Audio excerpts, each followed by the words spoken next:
Boa noite a todos. Estamos novamente aqui no Quebrando com Vida. Hoje vamos ter a ilustre presença da doutora Gisele Câmara Groeninga, psicanalista. Vamos falar sobre um tema muito interessante, que é a alienação parental, sob a ótica da psicanálise.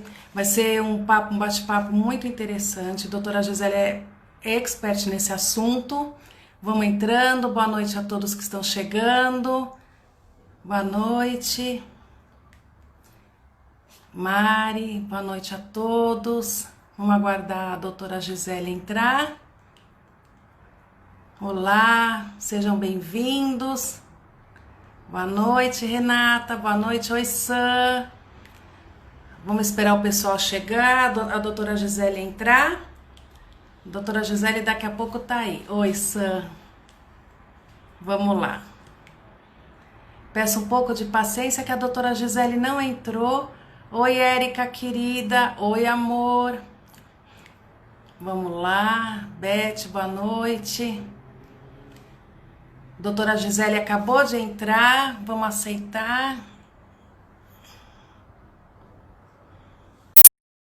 Doutora Gisele está se conectando. Vamos entrando. Boa noite a todos que estão chegando. Sejam bem-vindos. Doutora Gisele, boa noite. Olá, boa noite. Que Boa prazer. noite. O prazer é meu, doutora. Eu falo porque eu vou falar que eu tô até nervosa. Não vou falar, tentar disfarçar, porque é tanta honra ter a senhora aqui conosco. Mas imagine. É muito gratificante ter a senhora. Conseguir conversar com a senhora, assim. Muito obrigada. Eu tô sem palavras. Muita honra mesmo. Eu tô muito. Imagine. Eu acompanho o seu trabalho e realmente sou muito fã do seu trabalho, doutora. Por isso que eu tenho muita admiração, de verdade. Que bom, Camila. É realmente um prazer estar conversando com você e você ter feito esse convite. Só me honra e a oportunidade de estarmos conversando num tema tão candente, né, como é a alienação parental, sobretudo nessas épocas, inclusive épocas de pandemia, né? Exatamente, doutora. É um assunto que sempre me fascinou e ainda a gente pegar o outro olhar, né? Não o olhar do advogado, do operador de direito, mas olhar do psicanalista. É fascinante, vai ser um bate-papo maravilhoso, doutora. Se a senhora me Tá bom. permite, eu vou fazer uma apresentação da senhora, apesar de dispensar apresentações, por gentileza. Então, Vamos começar com abolir o senhora. tá combinado. Que bom, Ok, então tá Camila. bom. Tá bom. Vamos lá. Então, nosso bate-papo hoje é alienação parental sob a ótica da psicanálise. Vamos falar vai ser um diálogo interdisciplinar. A doutora Gisele Câmara Groeninga é psicanalista, mestre e doutora em Direito Civil pela USP, diretora nacional de interdisciplinariedade do Instituto Brasileiro de Direito de Família, IBDFAM, da qual eu sou associada com muita honra, membro do Conselho Executivo da Sociedade Internacional de Direito de Família. Doutora, antes de qualquer coisa, eu tomei a liberdade de ler a sua tese de doutorado, evidentemente não consegui ler a fundo, e extrair duas citações, eu poderia fazer, que tem a ver com o nosso tema de hoje, que toda a sua tese tem a ver com o nosso tema, mas duas citações que eu achei muito interessantes. Posso falar? Mas você está no comando. Imagina. A primeira fala sobre o tema da nossa live mesmo, que é o direito e a psicanálise juntos. A senhora fala o seguinte: há de se considerar que, apesar de ambas as ciências trabalharem com o conflito, este é analisado sobre diferentes enfoques. Enquanto que o direito concebe o conflito como uma pretensão resistida, que deve ser solucionada rapidamente, para a psicanálise, mais do que a resolução do conflito, o que se busca é a sua escuta, ou seja, é necessário entender as razões daquele conflito. Eu vi que essa citação que estava dentro da sua tese é uma citação eu acho que a senhora fez na revista dos advogados, alguma coisa assim. Sim. E eu acho interessantíssimo porque mostra como não dá para tratar a alienação parental, no nosso caso, como só pelo olhar do direito. Porque é indispensável o trabalho conjunto com os profissionais, os psicólogos, psicanalistas, não é, doutora? Eu achei muito interessante essa sua frase. Com certeza, né? Depois que da interdisciplinaridade, ou seja, não vamos só pautar, né, a complexidade dos conflitos familiares sob a ótica de uma disciplina, inclusive o direito que busca a objetividade nas relações, né? Então, a gente vem vindo num longo caminho em que essa conversa entre várias disciplinas só tem a acrescentar na abordagem dos conflitos. Então, quanto que para o direito o conflito é uma pretensão resistida, para a psicanálise e para a psicologia, o conflito, ele é produto o quê? De uma luta de forças. Então, o conflito, na verdade, ele não se resolve, ele se transforma, né? E é isso que nós precisamos buscar, a transformação desses conflitos. Quando os conflitos vão parar no judiciário, então eles ganham uma moldura legal e se transformam numa lide. Mas nós temos que ter sempre em mente que os conflitos precisam ser transformados. Senão a gente tem essa interminável repetição, né, das mesmas questões que às vezes ganham um representante, uma roupagem, mas há uma continuidade. Os advogados de família brincam, né, que as ações de família dão filhotes, né, como nas famílias, né? Então elas vão se repetindo, se repetindo, se repetindo, e nós precisamos buscar uma efetiva transformação. Então, para isso, o concurso de outras disciplinas só tende a colaborar com esse socorro que deve ser, sim, prestado às famílias que estão em crise e que vão buscar o judiciário. Então, daí a importância desse outro olhar que pode agregar, eu digo que os operadores da saúde, né, agregam aos operadores do direito, né, e aí nós podemos ter uma mais efetiva prestação jurisdicional. Do nosso ponto de vista, as lides judiciais, na verdade, são sintomas de relações familiares disfuncionais, em que o exercício das funções está desbalanceado, impedido, ou mesmo, ou algumas vezes até, nós temos a ausência do exercício de algumas funções, né? E na família nós sabemos a importância de que cada um ocupe um lugar, exerça uma função, porque para a formação da personalidade dos filhos e também para o bem-estar de todos, é necessário o quê? Que as funções sejam preservadas, função materna, função paterna, né? Para a nossa formação, eu sempre digo isso, que nós precisamos para fisicamente, né, um óvulo, um espermatozoide e a junção desses dois. E psiquicamente nós também precisamos função materna, função paterna e o exercício conjunto, cooperativo da parentalidade, né? Então é esse olhar que nós podemos agregar. Exatamente. A gente vai chegar nesses detalhes da nossa conversa, do exercício, do papel de cada um. Mas realmente, e o direito de família, eu atuo 100% na área de família, e eu vejo que se nós não tivéssemos o amparo dos profissionais de saúde, como a senhora bem disse, a gente não conseguiria chegar no maior objetivo, que é o bem-estar do menor. Porque são raríssimos os casos que não tem o menor envolvido, né, doutora? Porque quando são adultos, o problema é deles, é eles que se viram, cada um procura só ajuda onde quer que ajuda. Agora, com criança, a gente precisa ter um suporte interdisciplinar mesmo para chegar no que for melhor para eles, né, doutora? Porque são os vulneráveis, né? São os mais vulneráveis. Sendo que numa família todos são vulneráveis, mas os mais vulneráveis certamente são as crianças, os adolescentes e atualmente nós temos também a consideração, felizmente, pelos idosos, né? E aí cabe sim a intervenção do Estado em socorro a esses que são mais vulneráveis. Exatamente. E falando dos vulneráveis, a outra citação tem a ver com as crianças, que eu achei linda a citação, que a senhora fala o seguinte: porque a criança, porque Gênese e Mistério, ela nos dá a dimensão do humano e do futuro, brinda-nos com a dimensão da diferença, da continuidade, da preservação da vida para além da própria vida, invocando assim a generosidade na mais ampla acepção da palavra. E o seu melhor interesse é o nosso melhor interesse, o de nos fazer sujeitos do direito e do desejo, por justamente sermos inscritos no tempo das gerações. Achei linda, eu quis trazer para o conhecimento. É uma poesia essa frase, e fala justamente, resume, né, o que são as crianças, a importância dessa proteção que a gente acabou de falar, né, doutora? Bom, doutora Gisele, vamos agora então passar a bola para você. Eu vou passar a bola. Fique à vontade, o canal é seu. Estamos aqui para aprender com a senhora, com você. Tá ótimo. E eu com você também e com os que estão participando, né? Que é muito interessante, né? Essa interação que nós É, temos com o público, né? E até você perguntou, deixa os comentários abertos? Claro que deixa, né?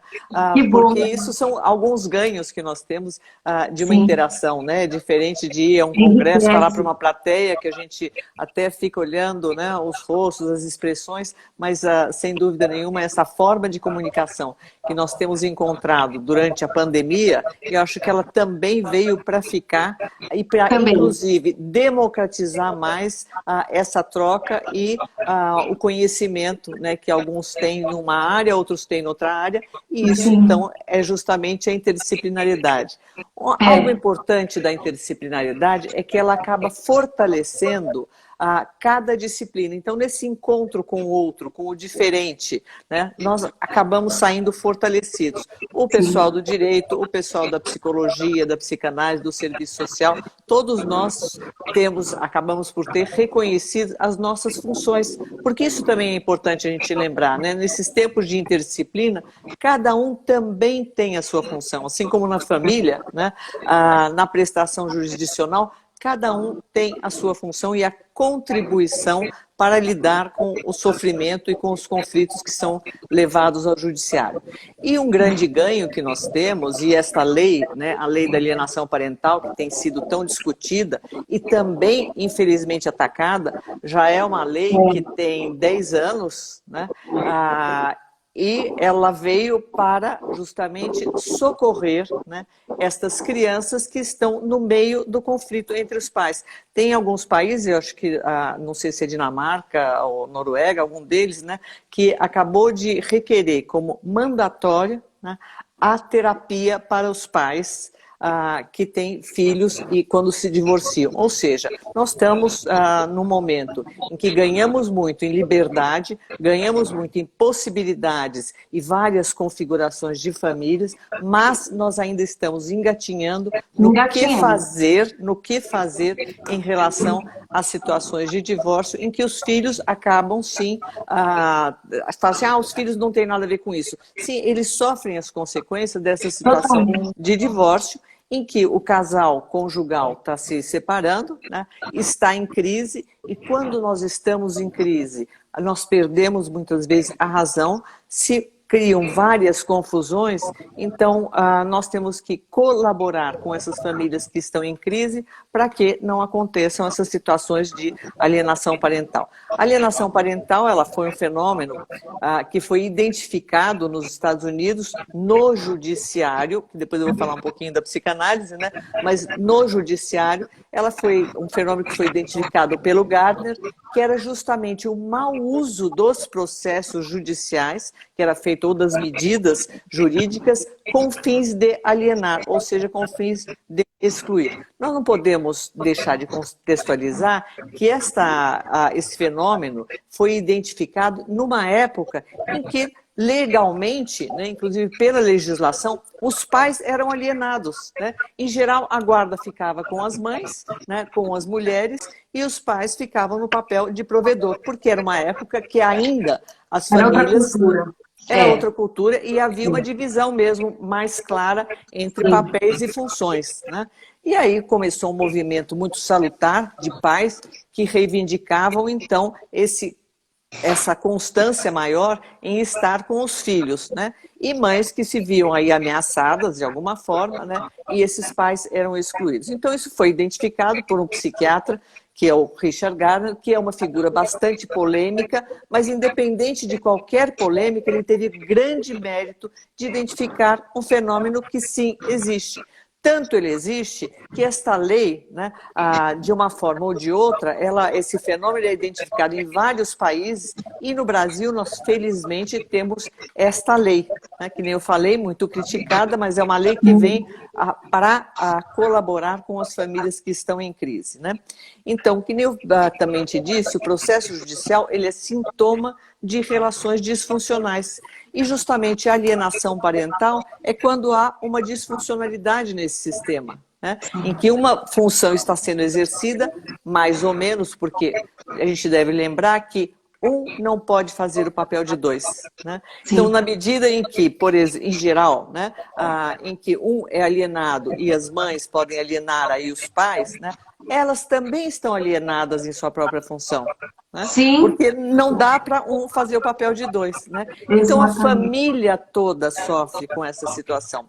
Você falou lá atrás do superior interesse da criança e do adolescente, e sim, a eles que nós temos que olhar com mais cuidado, mas, na verdade, todos sofrem com esta situação, né? Nós devemos pensar um pouco, né, no superior interesse da família. E o superior É, interesse da família é que todos possam exercer as suas funções, né? Quando exatamente. nós falamos do superior interesse dos filhos, ele não é indissociado do interesse dos pais, porque enquanto os Concordo. pais estão exercendo suas funções e elas são complementares, e isso é algo que é bom a gente frisar, numa família as funções são sempre complementares, o conceito de função implica na complementariedade. Então, se uma está falhando aqui, isso atinge todo o sistema, né? Reflete, né, doutora? Claro, claro que reflete, né? E todos saem Exatamente. prejudicados, né? Eu Sim. gosto do tema, o tema parental ou parentalidade, ele é emprestado da psicanálise, né? O direito agasalhou esse tema, né? Felizmente, A mas gente ele é roubou. emprestado. Bom, às vezes eu brinco, né? A gente faz algumas apropriações indébitas, né? Mas a gente precisa, mas a gente precisa Essa é uma reconhecer. profissão devida. Muito bem-vinda, como, por exemplo, a lei fala em vínculos, né? Que é algo muito próprio da psicologia, da psicanálise, né? Então, se está dando crescente importância às questões da afetividade. Isso também é muito peculiar, próprio, um avanço trazido no nosso direito, o direito das famílias, em que nós temos o princípio da afetividade. Então, não mais olhamos só a questão objetiva, mas nós temos o espaço para olhar essas questões da subjetividade e da afetividade. E para isso, claro que é necessário o concurso de outros profissionais que possam contribuir. Então, essa lei da alienação parental, ela veio como uma pressão, né, também de grupos de pais, como foi a lei da guarda compartilhada, né? Nós temos duas versões, a primeira versão e uma segunda versão da lei da guarda compartilhada, que foi em função, né, não foi uma lei que veio de cima para baixo, né, mas foi uma lei que veio em função de grupos de pais que reivindicavam esse direito no compartilhamento da guarda. Na verdade, a lei da guarda compartilhada, ela traduz o quê?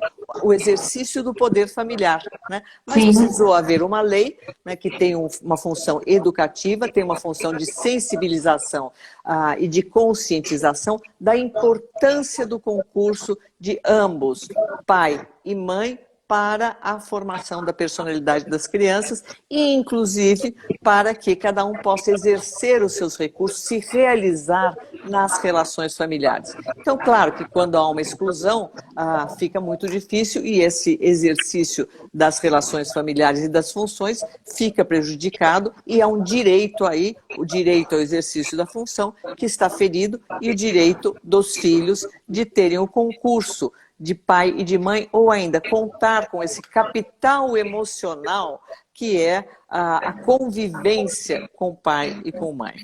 sim. Doutora, desculpa te interromper. Você Imagina. comentou no início da sua fala, se não me engano, na Dinamarca, que tem que leva os pais que estão em processo de divórcio a passar por sessões de terapia. Sim. Seria uma fase preambular do divórcio, pelo que eu Não, entendi. não, não, não. Isso é uma lei recente, então eu não tenho os dados Não, para tudo te bem. dar, mas de qualquer forma, o que vamos fazer para sensibilizar estes pais da necessidade deles conviverem ambos com os filhos e se respeitarem mutuamente, né?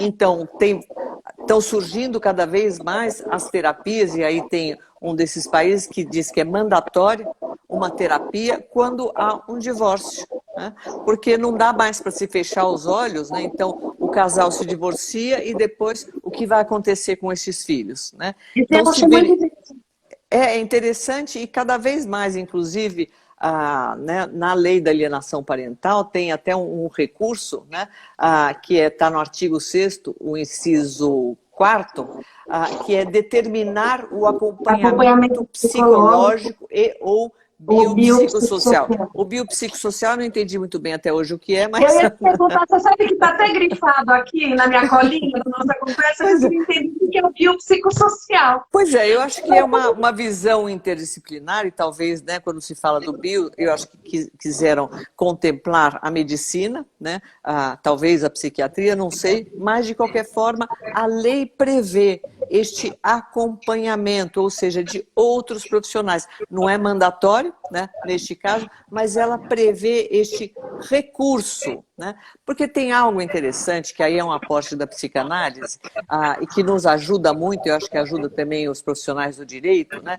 O inconsciente é democrático. Né?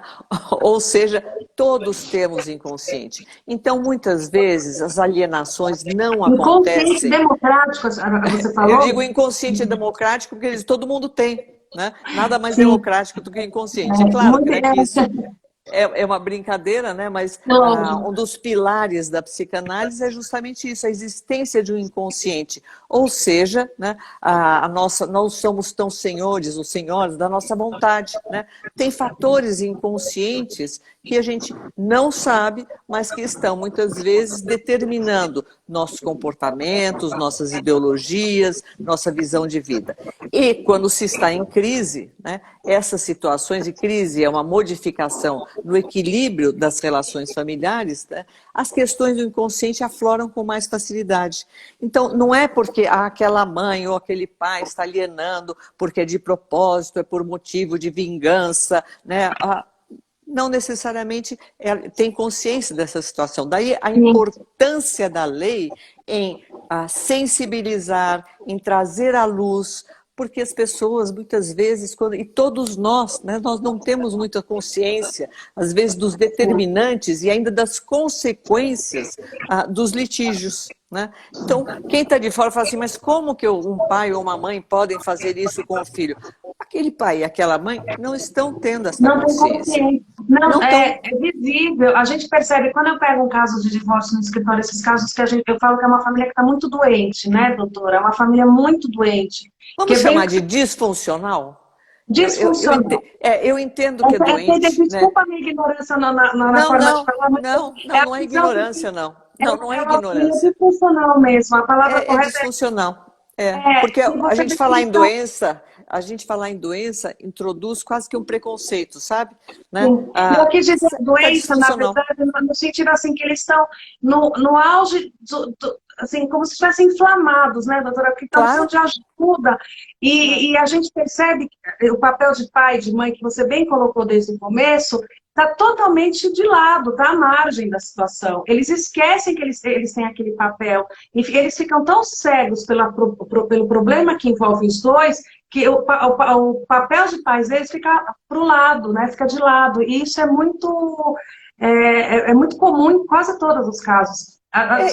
E fica distorcido, né? Eu acho que às vezes não está nem tanto de lado, né, como a gente, mas fica distorcido. Então, por exemplo, uma mãe, às vezes, que está alienando, ela está achando que ela está fazendo o melhor para o filho, protegendo, Sim. né, daquele pai. Exatamente. E aí, Exatamente. às vezes, a gente vai falar assim, não, mas ela está fazendo isso por ressentimento. Também tem ressentimento. E esse é um outro aporte da psicanálise. Os nossos comportamentos, eles são multideterminados. Né? Não é só um motivo. Pode ter ressentimento, pode ter ódio. Muitas vezes está achando... Travou. Doutora? Doutora? Travou? Vocês podem me falar se travou para vocês também? Travou, mãe? Travou? Doutora, travou. Travou. Travou. Tá, Voltamos. ok. Tá Desculpa. bom. Então, então há um desbalanceamento, né? E o papel que é? É buscar novamente um equilíbrio destas funções. Né? Mas, que nem eu estava dizendo, os comportamentos são multideterminados, então não é uma razão. Né? São várias razões. E daí que eu falei que os processos judiciais são sintomas de relações disfuncionais. Sim, Né? A exatamente. gente olha, a gente até pensa, a família está doente. Está doente no sentido de que não há uma comunicação entre eles. Né? Fala. É o doente no sentido do sofrimento que eu quis dizer, sabe, doutora? Sofrimento. É aquela, a palavra doente não no sentido pejorativo, uma doente, aquela, assim, é uma família que está sofrendo. Quando eu falo assim, Sofrendo. aquela situação de inflamação mesmo, que está no limite deles, de tudo. Essa É muito imagem é sofrimento. ótima. A imagem É de muito, inflamação é ótima. essa impressão que eu tenho quando os clientes vêm e que estão tão cegos de tudo, e tem muito também desse subconsciente que você falou, né? Aquela coisa do inconsciente, que talvez são Inconsciente. coisas até do passado, subconsciente não, do inconsciente, que coisas do passado que talvez estão aflorando agora, que não tem nem a ver com a relação, mas que se estourou naquele momento. A doutora Andréa Zago, uma querida amiga minha, fala, eu sou filha da alienação parental e passei por um período muito difícil já adulta e só a terapia me ajudou. Por isso ela sempre foi defensora dessa lei. A gente vai entrar no assunto da crítica, né, da lei, né, doutora, que tem uma crítica ferrenha sobre Sim, essa lei. sim. Eu já sei sua opinião porque eu li bastante a respeito. Mas vamos lá, doutora, desculpa interrompê-la. Então a questão da alienação, né? O inconsciente é quase como se a gente acreditar, né, saber que tem motivos inconscientes e que a gente não vai ficar interpretando, porque não é lugar, judiciário não é lugar para fazer interpretações psicanalíticas, mas pelo menos a gente dá o benefício da dúvida, ao invés de atribuir uma intencionalidade, né, e ficar numa situação binária de vítima e algoz, né? São relações complementares, né? Agora, avançando um pouco mais em relação ao conceito de alienação parental, que eu acho que ele é muito bem definido na lei, né? Ele fala quem tiver a criança ou adolescente, né, sob sua responsabilidade e puder influenciar, né? Então nós temos mais uma questão aí interdisciplinar de reconhecer o poder que as relações afetivas, né, e os adultos têm em influenciar inclusive na relação com o outro. Novamente nós temos essas funções complementares, né? Agora, vamos falar um pouquinho a respeito das funções, que nas funções atualmente, antes a gente tinha função materna pela mãe, função paterna pelo pai, né? E aí veio a psicanálise, já vem vindo, já desde o início do século passado, né? Mas já vem vindo falando, olha, as funções, ou todos nós podemos exercer função materna e função paterna. Claro que há uma diferença e um predomínio de uma ou de outro, o que não quer dizer que um possa exercer a função de dois. Mas vamos pegar, então, grosso modo, função paterna e função materna, né? A criança nasce, o bebezinho nasce, ele e a mãe, né, são quase que uma mônada, né? Estão um tanto indiferenciados, né? E o pai é chamado, e aí lá vem um palavrão, uma expressão psicanalítica, né? Mas o pai é o terceiro excluído, né? Ele está fora dessa relação, porque por uma questão até biológica, uma questão né, natural, né? Mãe e bebê têm uma relação muito íntima. E o pai é esse terceiro, que a gente chama de terceiro excluído, mas obviamente ele precisa ser incluído, né? E a mãe também é que o inclui. O direito é Não é um sábio. processo natural, né? A relação do pai com a criança. Não é um Como é que processo é? automático, né, doutora? Que nem é a mãe com o filho. O pai tem que se inserir naquele contexto, O né? pai vai ser inserido, quer dizer, lógico que ele já está presente, ele é Lógico. importantíssimo desde sempre, né? Mas não Mas é há natural, né? diferenças. Mas há diferenças, né? E função paterna é aquela função que vai dar o limite, né? O limite e também possibilidades. Então são funções diferentes. E essa Sim. diferença, não menos importante, desde o início, o pai é muito importante, inclusive para a proteção dessa dupla mãe-bebê. Né? Então, né, há uma fragilidade nessa dupla e o pai é aquele que vai também dar a proteção, o cuidado. Mas ele vai ser inserido nesse universo da criança com algum tempo, e também o direito é sábio quando ele fala, né, que a mãe diz quem é o pai, né?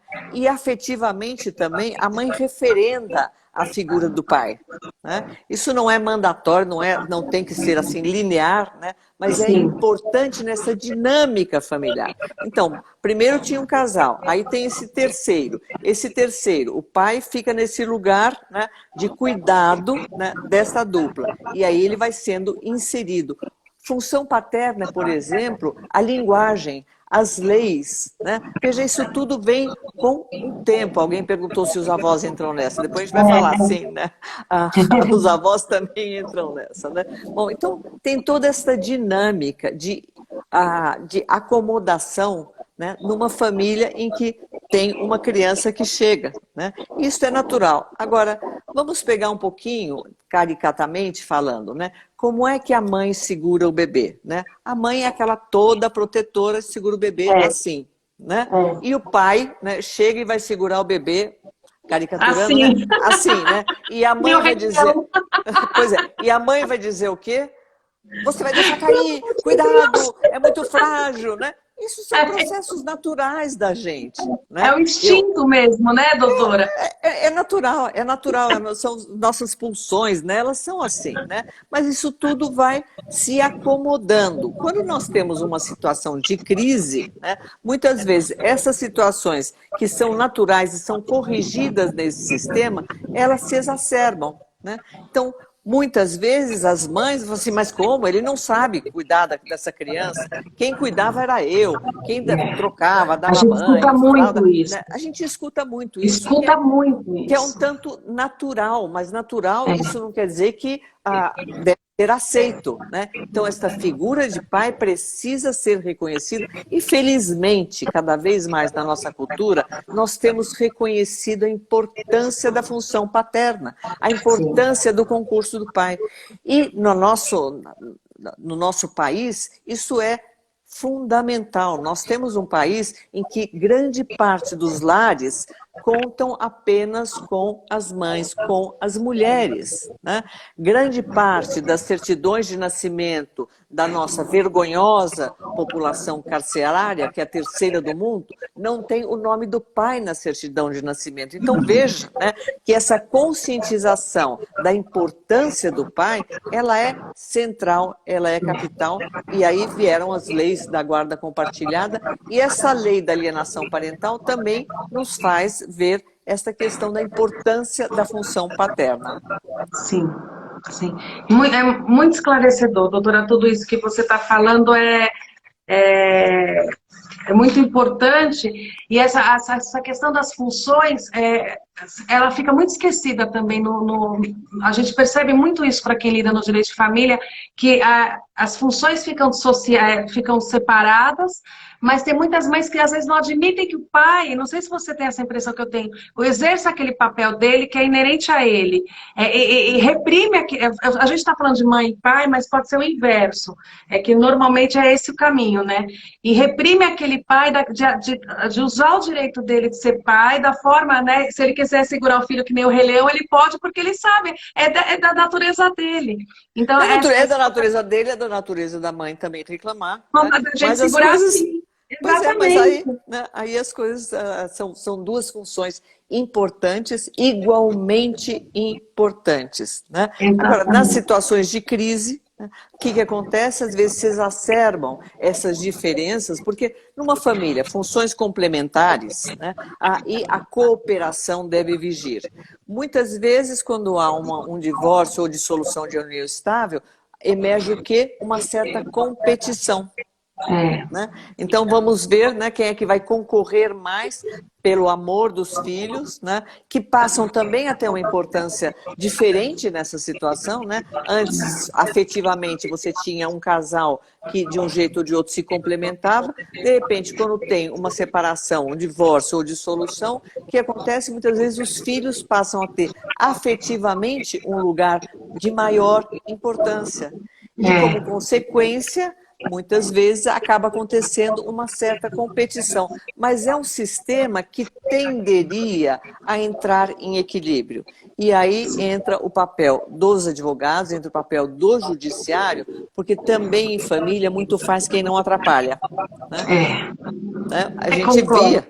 A gente via e a gente vê muitas vezes, né, os conflitos serem insuflados e aí não vai se discutir má intenção de jeito nenhum, com boa intenção, ou às vezes com desconhecimento desta situação, né, da importância de todos. Né? Então aí nós temos as partes, né, e não são partes, são um todo complementar e muitas vezes sem ter necessariamente essa intenção, mas se amplia aquele conflito que até poderia diminuir com o tempo.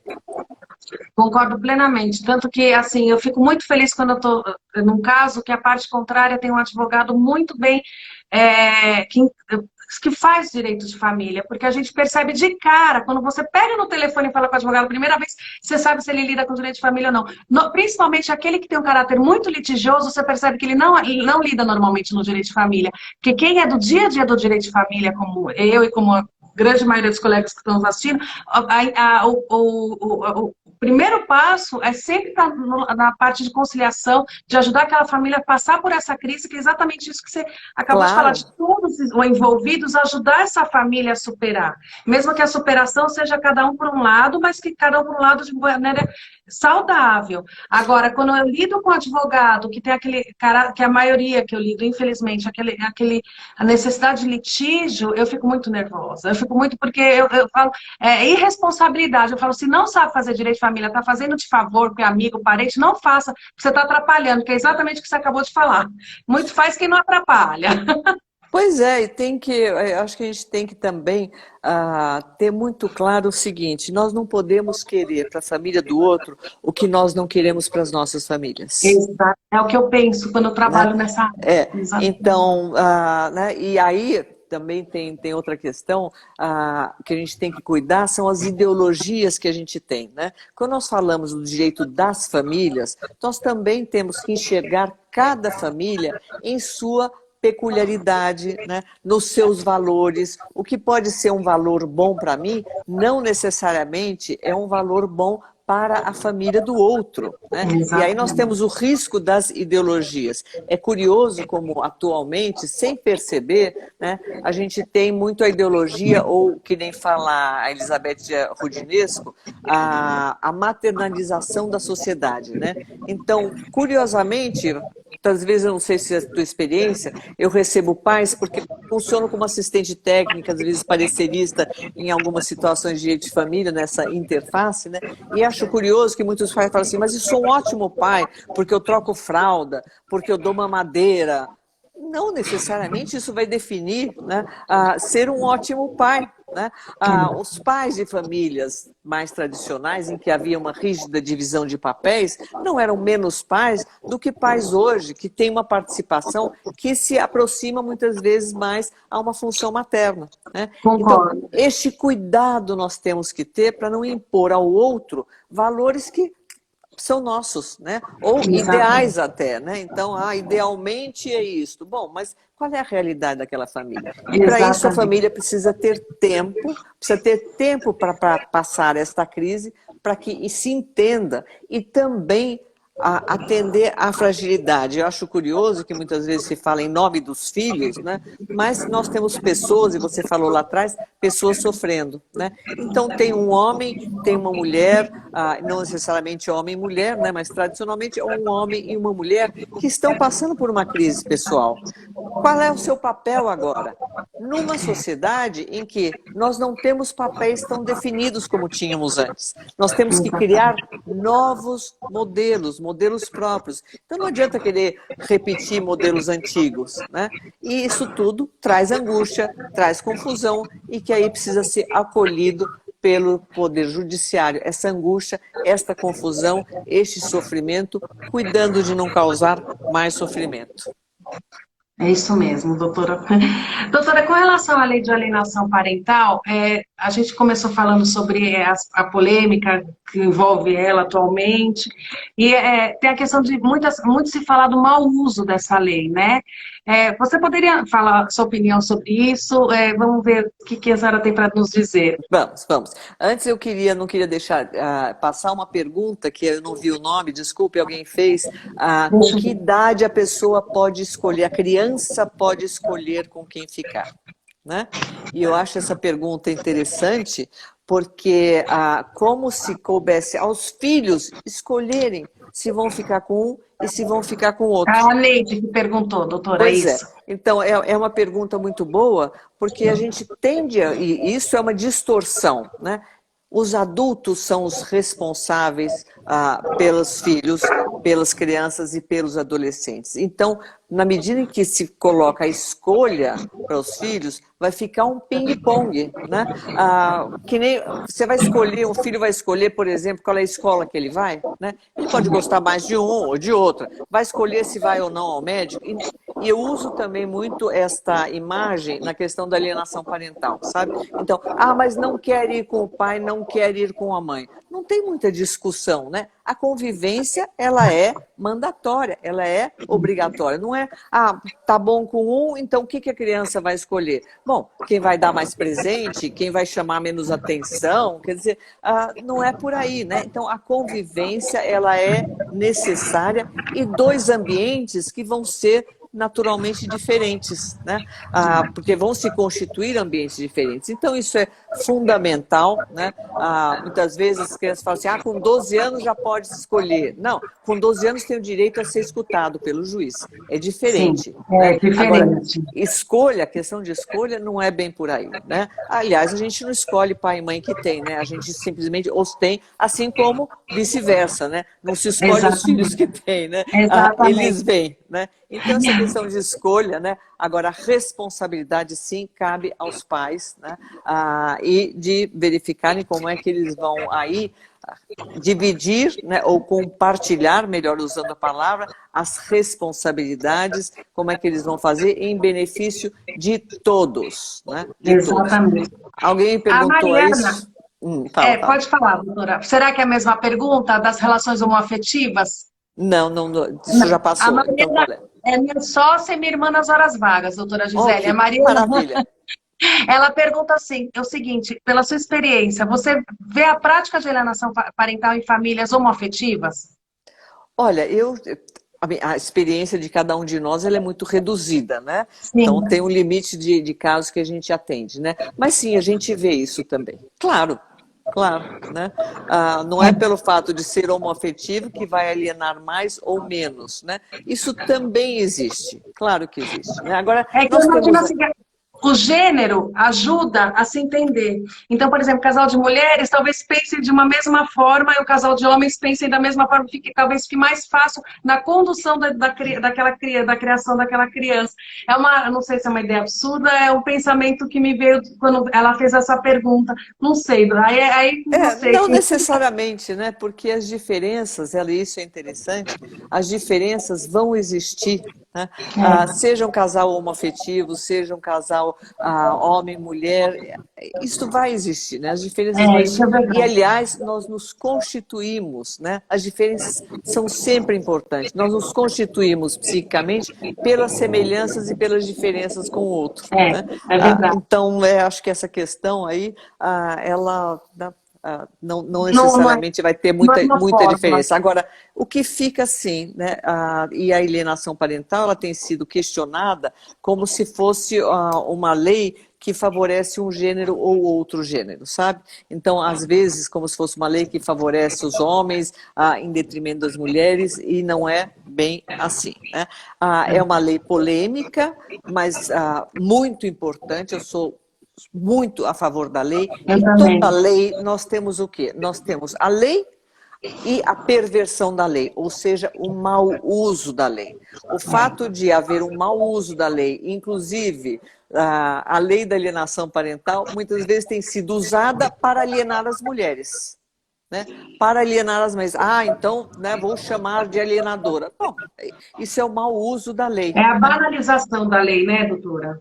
E o mau uso da lei, né? Então, vamos relembrar, né? O Gardner, quando ele identificou o fenômeno que era o mau uso do judiciário e das leis com fins de alienação. E muitas vezes a gente vê o mau uso da lei da alienação parental como uma ameaça, né? E a lei sendo utilizada muitas vezes com outros fins, até para conseguir alguns acordos em áreas de direito material. Né?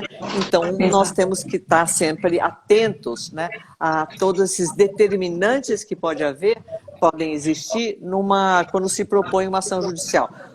A lei também ela é muito boa, ela dá atos exemplificativos, né? É, Mas são atos exemplificativos, ou seja, né, são exemplos, porém, fala de uma campanha. Então, tem que haver uma campanha de exatamente. desautorização do outro genitor. Então, isto também é importante termos em mente. E ela dá várias possibilidades. Essa lei, ela traz, o que eu acho um grande aporte da lei, que ela fala, inclusive, como devem ser feitas as perícias. Né? As perícias que eu chamo de 360 graus, ou seja, tem que se analisar o histórico do processo, o histórico do relacionamento, como é que a criança, o adolescente, como é que os filhos estão enxergando essa situação, analisar a personalidade de um ou de outro, para aí sim identificar esta situação. Então, não é alguma coisa que a gente vai fazer numa entrevista, duas entrevistas, né? Isso requer realmente um olhar amplo sobre a situação. Esta lei, ela tem sido criticada e aí muitas vezes pela aplicação de uma das medidas, né, que é a inversão da guarda. Né? Essa é uma das possibilidades, né? O Mas inciso 5, isso, só que isso se dá quando, depois que houve o devido processo legal. Nós não podemos esquecer isso. Então, tem todo um processo legal, tem perícias que são feitas, a faculdade, e eu acho importantíssimo isso, a faculdade de se indicar assistentes técnicos para a realização das perícias, eles não estão presencialmente, mas eles têm aí a expertise de poder criticar um laudo, de poder somar, né? Trazer a sua versão para a perícia, ou seja, é uma outra situação em que os assistentes técnicos da área da psicologia deveriam somar a perícia numa situação de colaboração.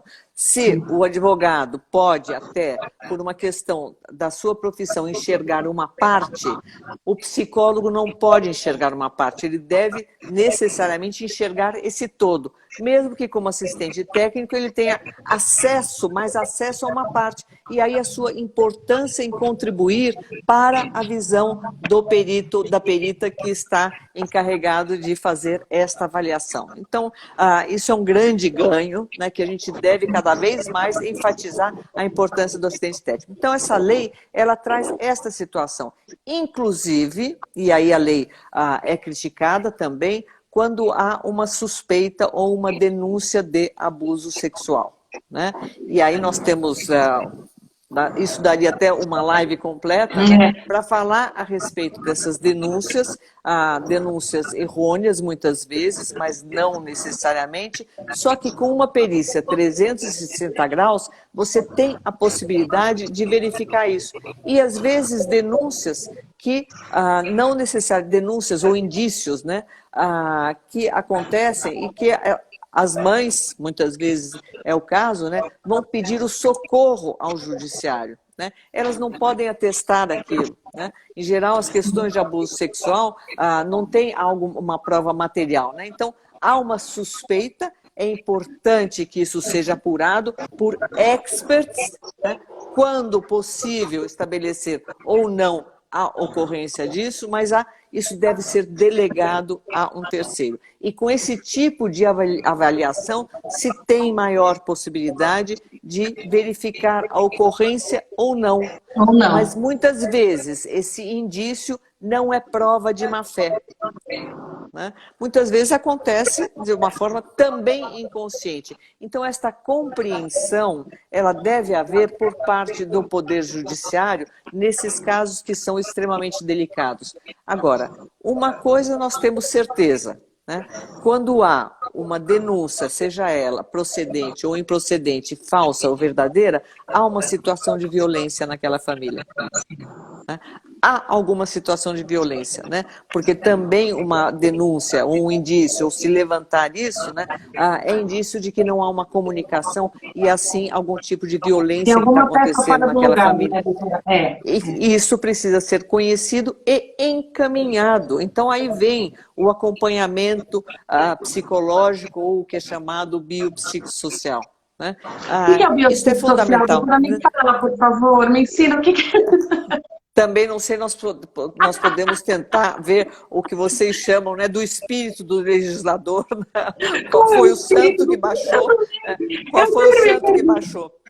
Mas eu acho que é contemplar o concurso do serviço social, né, dos assistentes sociais, que Sim, são importantíssimos, importantíssimo. contemplar também a medicina, por isso que eu acho que ele fala biopsicossocial, né, e ele fala do acompanhamento psicológico. Então, isso é um recurso que precisa ser utilizado, né? Sim, Realmente precisa ser utilizado para a sensibilização e para que essa família ganhe funcionalidade. Nós sabemos que a punição, né, é algo que até, claro que precisa existir, né, precisa ser coibido, os abusos precisam ser coibidos, as alienações, caso ocorram, elas precisam ser coibidas, mas, sobretudo, esta família precisa encontrar o quê? Um respaldo para lidar com esta situação, né? exatamente. As pessoas fazem o possível, elas fazem aquilo que elas conseguem fazer. Não está sendo suficiente, está sendo prejudicial, está se ferindo direitos,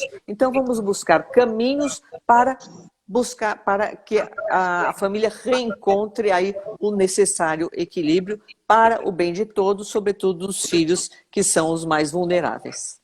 Exatamente. Doutora, nós temos 10 minutos. Eu não sei se a senhora está controlando o tempo daí. Eu tenho tanta pergunta do pessoal que eu estou morrendo de dó. Mas eu não quero te interromper porque a gente tem mais dois assuntos importantes para tratar que eu Vamos gostaria que lá. desse tempo. Então eu peço desculpas a quem nos está assistindo, quem está assistindo a gente, porque eu não vou conseguir interromper, senão a gente não consegue falar tudo, tá bom, doutora? Depois a gente eu repasso as perguntas, se for o caso. Que pena, é. É uma pena, você não tem ideia o que, que tem, doutora, de pergunta aqui. Vai ficar gravada, tem um monte de gente perguntando. A doutora Andréa Zago pediu que se der tempo para você falar um pouco de autoalienação, se der tempo, tá bom, doutora? Mas Tá. vamos continuar. Tem muita pergunta, dá muita pena, mas vamos lá.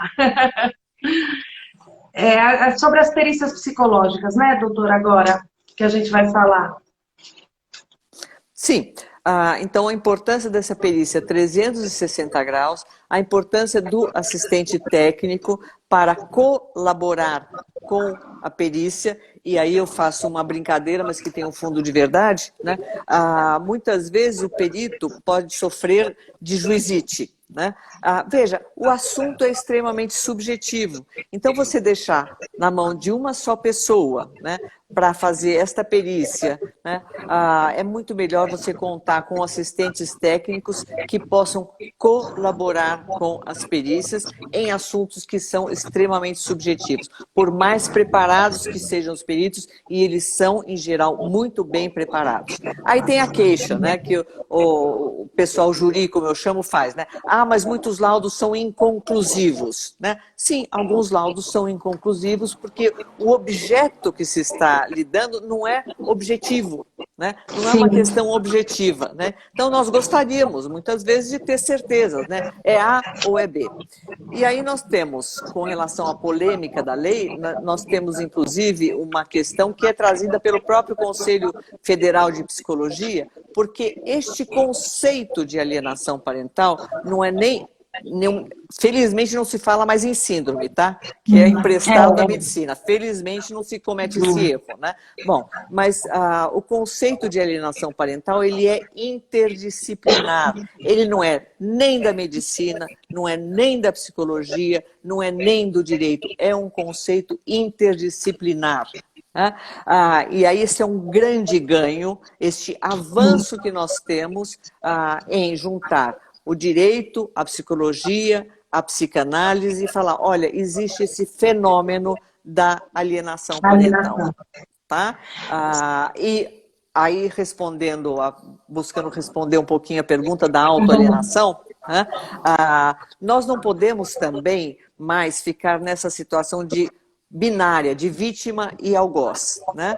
As relações nas famílias, elas são tanto conscientes como inconscientes, né? Tem muitas vezes pais ou mães, mas muitas vezes os pais que se autoalienam, ou seja, eles assumam um papel mais de vítima, né? Fica como se fosse tudo culpa da mãe, né? Não que cada um não tenha a sua responsabilidade. Então, são pessoas que se retiram, se auto-alienam e, infelizmente, ficam numa situação de vítima. Sim, Exercício da função materna e também da função paterna exige muita, isso em qualquer situação, exige muita persistência, tenacidade, e eu falo, precisa acreditar mesmo, né? Precisa ter fé na vida, né? é verdade. Né? Ter filhos significa isso, né? Você acreditar, né? Claro que a gente duvida muitas vezes, mas não importa o que aconteça. A função, o exercício da função é de responsabilidade de pai e de mãe. Né? Então tem que continuar. Muitas vezes me perguntam, bom, mas ela não deixa falar com o filho, ou ele não deixa falar com o filho. Paciência, você continua. Então, se acha que o contato deve telefonar uma vez por dia, uma vez a cada 2 dias, uma vez por semana, o que for o seu valor, você telefona. Né? E aí, se atender ou não, paciência, mas não pode deixar de telefonar pelo sofrimento que é, por exemplo, não ser atendido, pelo sofrimento que é Exatamente. não ter o contato respondido, mas tem que continuar exercendo a função, faça chuva, faça sol, seja reconhecido Exatamente. pelo outro ou não seja reconhecido pelo outro. Né? Então, acho que a questão da autoalienação passa por aí. Tem uma questão que sempre aparece comigo, que eu converso com os colegas, que também é muito recorrente, vamos falar de mães que nos procuram, de pais que nos procuram, e falar assim, meu filho só está com a mãe, ela está praticando alienação parental, eu tenho medo que passando o tempo, já a alienação está instalada de uma forma que fica irreversível. Como que a gente previne isso, doutora? Porque é aquela coisa do dia a dia, né? Seu pai não vai com seu pai porque seu pai é burro, não vai com seu pai porque seu pai não presta. E aquela coisinha do dia a dia que fica, que é muito comum, né, doutora? É É muito comum. comum, é comum, e aí eu digo que as mães têm uma função nisso, importante em referendar o pai, e vice-versa também, o pai precisa referendar a mãe, mas a gente precisa dizer que é função materna também referendar afetivamente o pai, né? Agora, isto vai acontecer? Vai acontecer. Isso acontece de uma forma mais sutil, mesmo em famílias que estão funcionais. Né? Agora, a gente não pode comprar esta situação. Né? Então o seu pai é burro. Bom, se o pai se sentir diminuído, né, e tomar aquilo e não reagir àquela situação, né, claro que essa alienação vai continuar crescendo, crescendo, crescendo. Nós temos casos de muito difícil reversão. É muito difícil reversão. Né? E daí a importância desta lei, a importância que seja um processo efetivamente prioritário, né? E inclusive há projetos de lei de aperfeiçoamento da lei. Infelizmente a gente tem alguns projetos que tentam revogar a lei, né? O que não vai acontecer, espero. Eu espero Sinceramente, também que não, para ser um grande que já tem 10 retrocesso. anos, né? Não tem cabimento. E que criaram uma falsa polêmica muito difícil, né? Como ligando alienação parental com pedofilia. Desculpe, Pedofilia é desculpe, surreal. isso é uma viagem. Né? É É uma uma viagem, aberração. né? É uma aberração, né?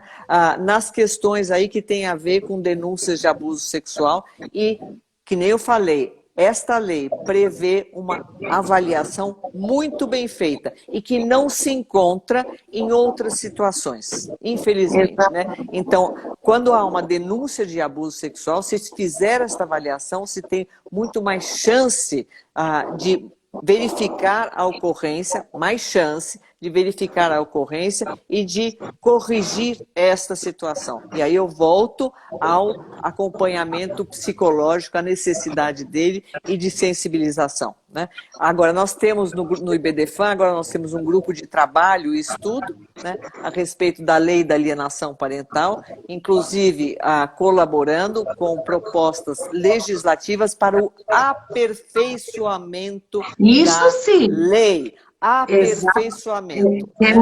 E a Exatamente. consciência da necessidade da aplicação da lei da aplicação, que ela conta com várias possibilidades. Então, é uma lei preciosa. Aí falam, mas é uma lei que só existe no Brasil enquanto lei. Não, em várias legislações, ela está de alienação parental, consta de uma forma mais esparsa, mas felizmente nós temos no Brasil um princípio da afetividade, a consideração das famílias como famílias plurais. Nós temos vários avanços graças ao IBDFAN e eu Doutora, considero tem essa 20 lei... segundos. 20 segundos. Beijos. Eu vou agradecer. Está todo mundo pedindo uma outra live. Vamos marcar? Posso abusar da sua boa vontade? Não é abuso nenhum. Eu acho que é um dever nosso, né, de estar falando desta lei que tantos benefícios e também tantos mau usos ela trouxe. Então, nós precisamos ter consciência da importância